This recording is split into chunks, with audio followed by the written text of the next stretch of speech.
Welcome everyone to my updated version 4.4 Yae Miko guide. With the YaeMiko getting a rerun soon, it's about time to make a new guide.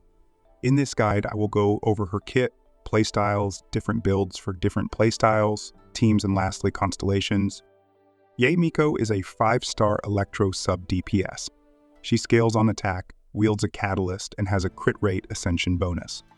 Her normal attacks deal 3 hits and a charged attack. Her charged attack can hit the same enemy multiple times. Being a catalyst, all her normal attacks deal electro damage. Her elemental skill is where the majority of her damage comes from. Pressing YaeMiko's skill will leave behind a little turret. These turrets will deal electro damage to opponents within a range of around 12 meters. Each turret has a duration of 14 seconds and can hit 5 times within the duration. This skill can be cast 3 times, and each cast has a cooldown of 4 seconds. For each skill cast, the turret will appear for a maximum of 3 turrets at once. For every turret on field, the damage will increase, so you will want to have the maximum of 3 turrets present at all times. I just want to add some notes regarding Miko's skill. First, to get the damage increase from the number of turrets, you must have them linked by being close to each other. But if you place them close enough for them to overlap, the existing turret will go away. Since her skill has a very short cooldown, you can easily maintain a 100% uptime on her turrets by recasting your skill in between your rotation. YaeMiko's burst will summon a lightning strike called Tenko Thunderbolt, which deals AoE electro damage to enemies. For each turret on field, an additional strike will be fired and the turret will be destroyed. This burst has a very high energy cost of 90 and a cooldown of 22 seconds. Moving on to her passives, her first Ascension passive will reset the cooldown of turrets destroyed from casting Miko's burst. This way, you can recast her skill after her burst destroys the existing turrets. Her second passive increases skill damage by 0.15% of each point of elemental mastery. Although Miko scales on attack, this passive encourages you to build elemental mastery, which also ties in to one of her playstyles and teams. And lastly, Miko has a utility passive where you have a 25% chance of getting a random talent book of the same region and of the same rarity of the book used to craft. Moving on to playstyles, there are 2 main playstyles and builds you can go for. You can either play YaeMiko as an electro sub DPS, where you can build her like a regular damage dealer, or build her as a quicken damage dealer. Quicken is a reaction you get when both electro and dendro react. This reaction scales off character level and elemental mastery, which ties back to her passive that increases skill damage based on elemental mastery. Both playstyles are viable, and you can choose whichever you want. I personally prefer to play her in a Quicken team with an elemental mastery focused build, primarily because I find it more fun. But sometimes I also switch builds to play her in other teams. You can also play her in a Hyper Bloom team. However, Miko's turrets do not consistently hit bloom cores, which leads to her triggering less Hyper Blooms. Because of this, building her for full elemental mastery, even in a Hyper Bloom team, is not recommended, as she does not trigger a lot of Hyper Blooms, and therefore going for full elemental mastery will decrease her personal damage. As an electro sub DPS, you can fit Miko into many teams that may require such a unit. For example, an electro charge team, or even an overloaded team with Chevreuse. As for a Quicken team, you will want to pair her with another dendro unit, and you can usually run the rest of the team with units of each element or a flex unit. I will go more over team building in the teams section.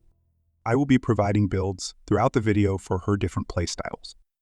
Although Miko deals a lot of damage from her skill, which allows her to be an off-field damage dealer, you can also play her on-field and deal electro damage using her normal attacks. With that out of the way, YaeMiko's talent priority is to first level up her skill, then burst. Both are important, so you should ideally level both. And then you can level up her normal attacks. Before going over artifacts, all calculations referring to electro damage are more of Miko's solo damage with another electro battery. Calculations referring to Quicken is in a team scenario, so the damage numbers will be much different. All calculations were made using the Genshin simulator. Let's first start with electro damage sets. Miko has many strong options and combinations. Assuming all stats are the same, Golden Troop is going to be her best in slot. The 2-piece bonus increases elemental skill damage, and the 4-piece bonus further increases skill damage if you're off-field, all to a maximum of 70% damage bonus when you're off-field. While this is a lot of skill damage, your burst will not be receiving any buffs, and going on-field will reduce your skill damage. Going for a 2-piece attack and attack mix is going to be just as strong as Golden Troop, just a fraction behind. However, if you can find better substats, this will be better than Golden Troop. Thunder Souther is a rather conditional set. It may not work in all scenarios. The 4-piece bonus grants 35% electro damage against enemies affected by electro. Keeping enemies affected by electro may not always work, which can greatly lower your damage. Other 2-piece mixes of energy recharge, elemental mastery, attack, electro damage, and skill damage are also viable and within a few percentages of each other. As such, you can pick whichever 2 sets you have better substats on, and that could make up the difference. Limb of Severed Fate is also viable since Miko's burst deals a lot of damage. However, it is not better than Golden Trooper, other 2-piece set mixes. As for Quicken Artifacts, Gilded Dreams becomes marginally her strongest option. The 4-piece bonus gives both attack and elemental mastery, which is good for Miko. Golden Troop is still strong, and you could still use it if you have better substats or just as a generally good set in different teams. Thundering Fury also becomes a bit better with Quicken teams, but it is still behind a lot of other combinations. Tenacity of the Millilith can be strong when other party members are contributing to overall team damage, but it is not better than Golden Troop or Gilded Dreams and reduces Miko's personal damage. As for stats, let's firstly go over energy recharge requirements. Although YaeMiko deals the majority of her damage through her skill, which can allow you to completely discard building energy recharge, her burst can bring a lot of damage. YaeMiko has a very high energy cost of 90, which leads to high energy recharge requirements of around 180 to 200% without another electro unit. However, you will most likely want to pair her with another electro unit, which can greatly reduce energy recharge requirements. With another electro unit like Fischl or Raiden Shogun, you can get away with as low as 140% energy recharge to burst every other rotation, and as high as 160% to burst constantly. But I do want to note that with some specific teams and Favonius on the team, you can get away with little to no energy recharge investment. For example, in a Quicken team with Fischl, Nahida, and Zhongli on Favonius, I was able to run Miko with 105% energy recharge and still get my burst back within ample time. If you're building Miko as an electro sub DPS, you can use an attack sands or energy recharge if you're lacking energy. An electro damage goblet is generally better, and finally go for either a crit rate or damage circlet. As for substats, you should look for energy recharge until your target is met, crit rate and damage, then attack, and lastly elemental mastery. Elemental mastery does not scale as well as attack, so you shouldn't prioritize it over attack. However, elemental mastery is not wasted and still increases your damage. In a Quicken build, you generally want around 100 to 300 elemental mastery. If you're building for a Hyper Bloom team, additional elemental mastery would be appreciated. For your sands, if you have less than 100 elemental mastery, you should consider an EM sands. Otherwise, attack is better. Elemental mastery is still usable if you have better substats. As for your goblet, electro damage is still the best option, and for your circlet, look for either a crit rate or damage piece. As for substats, you should still look for energy recharge, crit, and attack, but getting at least 100 elemental mastery should be a priority. If you're building Miko for a Hyper Bloom team, more elemental mastery will be better, but I would recommend going for the same route as a Quicken build, albeit with a bit more elemental mastery if possible. But before going over weapons, I will firstly be talking about her weapons as an electro sub DPS, and then her options in a Quicken team. YaeMiko's signature weapon, Kagura's Verity, is going to be her best in slot. Kagura's Verity gives crit damage through its substats, and increases skill damage each time you use your skill for a maximum of 3 stacks, which is perfect for Miko. Once you reach 3 stacks, you also gain additional elemental damage. Other 5-star weapons that increase attack or crit, such as Skyward Atlas, are all going to be decent on her. As for 4 stars, the Widsith is her best option and stronger than many other 5 stars at R5. Once every 30 seconds and for 10 seconds, the Widsith grants your active character a bonus of either elemental damage, attack, or elemental mastery, which all increase Miko's damage. This weapon is very strong on her and again, can be better than most other 5 stars with refinements. Flowing Purity is a decent craftable option and one of the strongest 4 stars. This weapon grants elemental damage bonus when you use your skill. It also places a bond of life, which requires a healer to remove. Once removed, you will gain additional elemental damage bonus. With a healer in your team, this weapon should become better and is a generally good 4-star, which in most cases is only behind the Widsith. Oathsworn Eye is another decent option to use, although it is an event weapon.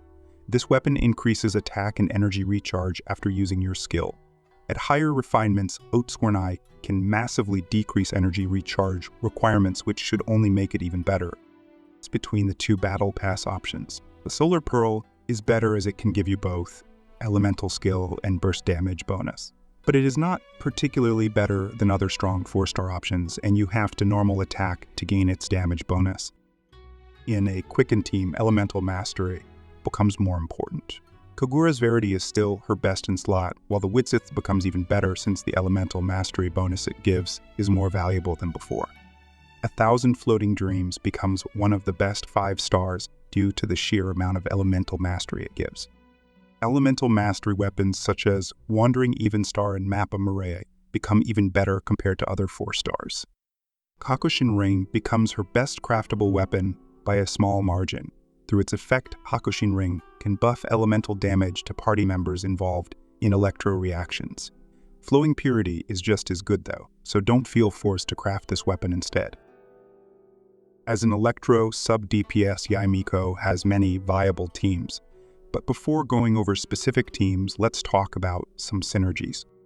Running Miko with another electro unit is very beneficial as it helps lower energy recharge requirements and activate the electro resonance, which again helps with energy. Fischl is an excellent unit to run alongside Miko as she helps with energy generation and deals a lot of personal damage. Raiden Shogun helps increase Miko's burst damage through her skill and recharge her energy. Dendro units enable Quicken and Hyper Bloom teams, which generally perform very well in all sorts of content. Furina is another great support that helps increase your whole team's damage, which also applies to YaeMiko. And just as a general notice, some characters have their constellations unlocked in the gameplay. Specifically, Furina and Raiden, which make some teams perform way better than they would otherwise. You can play YaeMiko as a general electro sub-DPS in many different teams. You can run an electro-charged team with both electro and hydro units. These teams usually focus on your character's own damage, not the reaction itself. These teams are especially viable because of many strong hydro and electro units. You can form a team with Neuvillette and Miko and choose characters that can trigger Neuvillette's passive, such as an ammo unit and a shielder, or go with Furina instead. With Furina, you can run some very strong electro-charged teams. But with Furina, you have to run a team-wide healer. One of my favorite teams to play is with Kokomi as the healer and on-field driver, with Furina and Miko with an Anemo support unit. These teams will usually perform well due to the many strong characters of each element. With Chevreuse, overloaded teams become much stronger and viable to play. Chevreuse can buff attack and reduce electro and pyro resistance in teams with only pyro and electro characters. One very strong team I like to play was with Raiden, Miko, Chevreuse, and Bennett. This team performs very well, with both Raiden and Miko contributing a lot to the team's damage. You can also go with Miko as the sole electro character and put Shangling in place of Raiden. You can also run teams with many reactions going on. For example, you can run a Shangling vaporized team while having Miko to trigger separate reactions and even possibly drive the team with her electro normal attacks. This also applies to many other teams where you can just slot in Miko for her electro damage. Moving on to Dendro teams, with Miko, you can generally run one Dendro unit and go with another electro unit such as Fischl to help with energy and damage, and lastly go for either a second unit of each element or a flex spot with an Anemo unit or Zhongli, for example. Nahida on her own and even 4-star Dendro characters like Yao Yao and Kirara can suffice as the only dendro unit in the team. You can also swap out Fischl to go with catching to drive the team and apply very fast electro. And instead of Nahida, you can run an on-field dendro damage dealer like Al-Haydam or Tainari, or go with a healer like Beizhu or Yao Yao, or even a shielder like Karara. You can transform these teams into Hyper Bloom or Quick Bloom teams by adding a Hydro character into them. Furina can be played here to buff your team's damage while applying Hydro. Although keep in mind that you must have a healer in this team, so you should consider running Beizhu or even Yao Yao instead of Nahida. All these dendro teams are generally very strong. And lastly, Constellations. YaeMiko has some strong early constellations, especially C2 and C3, but you shouldn't feel forced to pull for any constellations as she is already strong enough at C0. Again, all calculations are made through the Genshin simulator, and the table I will be showing throughout this section is with Miko's own damage only. So the numbers here don't accurately reflect a team's damage. Her C1 restores 8 energy whenever the Tenko Thunderbolts from her burst are activated. This constellation reduces her energy recharge requirements by a lot and allows you to run much less energy recharge than you normally would. This can be a bigger upgrade depending on your specific team. C2 adds an additional level to her skill turrets, as well as a range increase of 60%. At C0, the max you can get is 3 with 3 skill casts, and now with C2 you can get an additional level increase. The additional range is also nice. Overall, a strong constellation, and alongside her C3, the biggest upgrade you can get before C6. This is a good stopping point if you want to pull for constellations. C3 is an additional 3 levels to her skill, which is always going to be a strong upgrade to her damage. And another good stopping point if you're pulling for constellations. C4 grants a 20% electro damage bonus to all party members for 5 seconds when her elemental skill hits an opponent. This is nice on its own, but much more valuable in a team-wide scenario with other electro characters. C5 is an additional 3 levels to her burst. And lastly, C6, which makes her elemental skill ignore 60% of the enemy's defense, which is a massive increase in damage and by far her strongest single constellation. While this is a big upgrade, it is also a very expensive one. While all her constellations together can potentially double her damage. In an actual team, for example, a Quicken team, her C6 will only grant around 33% additional damage. Overall, she has some strong early constellations, but you don't have to feel forced to pull for her constellations as Miko is already strong at C0. And that's all from this guide. This is hopefully going to be one of the last times I'll be using an AI text-to-speech voiceover.